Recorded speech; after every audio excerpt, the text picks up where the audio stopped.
You can use a combination of the boneless chicken breast or chicken thighs or both. You also can use regular salsa instead of salsa verde. Just use whatever's your favorite. Normally I would use Mateo's, but this is what I had today.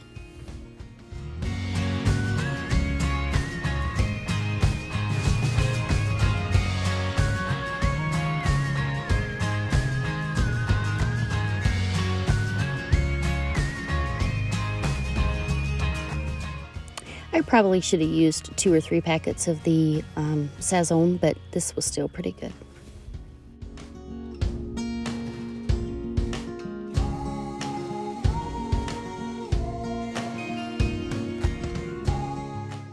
This chicken taco meat is good in chicken tacos, burritos, on a salad. You can use it in all kinds of things. It's really yummy.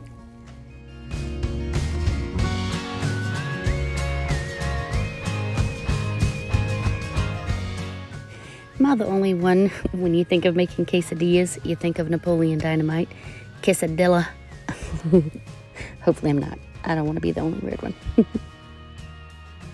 I do take my serving of taco meat and put it in a sieve so I can get a lot of the moisture out so I don't have a soggy quesadilla.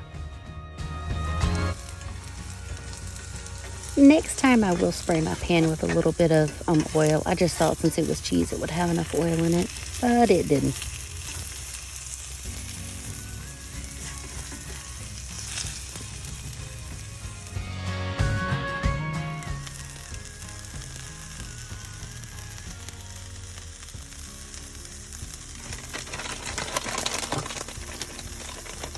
I don't remember why I had a bag of pre-shredded cheese because I normally shred my own, but it still worked good. Yummy, yummy.